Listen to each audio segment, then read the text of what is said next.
passage of scripture that was read to us just a moment ago, speaking of Korea, this actually came out of my preparation for one of the courses I'll be teaching in Korea beginning in the middle of September, the book of Jeremiah. Of course, I've read this passage a number of different times, but as I was reading this time, it made an indelible imprint on me. The statement is simple. It says, "My people have committed two sins. They have left me the fountain of living water, and they have hewed unto themselves cisterns, broken cisterns that can hold no water." A broken cistern is kind of useless. And we can think all that we want to about the value of Middle Eastern oil or the oil deposits and the mineral deposits in our own land. But let me tell you something. The most valuable natural resource that any country ever has is its supply of water.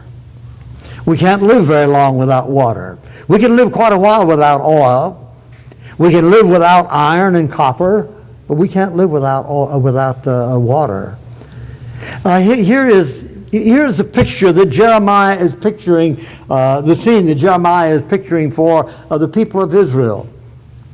God is saying to Israel, "Why have you left me to follow other gods? Why have you left me to worship idols?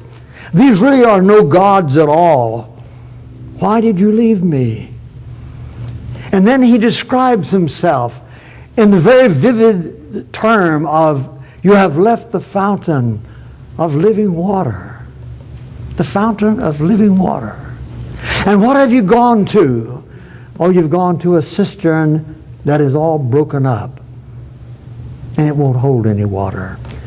Out on the farms, even today, many times you see in Tennessee and Arkansas and some of the southern private farm areas, you see a pipe going into a hole in the ground. And that hole is lined with cement. And during the rainy season, they collect their water so that when the dry season comes along, they'll have water to cook with, to clean with, to drink. So valuable. But here's a man who has a tremendous supply of water from a well. He moves away from it so that he can have his own way. And he digs a hole in the ground and lines it, but he does such a poor job of it that it breaks. And so when the rains come and the cistern would ordinarily fill up, it just goes back in the ground. And somehow or another, he's very, very pleased with his cistern. He's very pleased with the fact that he dug it himself. He lined it himself. The only problem with that is that, folks, it ain't working. It's leaking. It doesn't do what it's designed to do.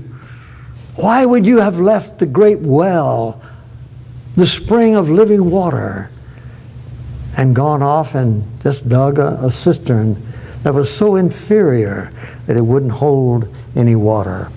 The settlers that came to our country and explored the West, one of the primary things that they did was to find a place where there was a supply of water, because it was so extremely valuable. Let's look at the context of Jeremiah and see what Jeremiah is talking about as he talks about this whole thing of Israel leaving God and going to the broken cisterns. Stop and think, Israel. Stop and think for just a moment about what God has done for you.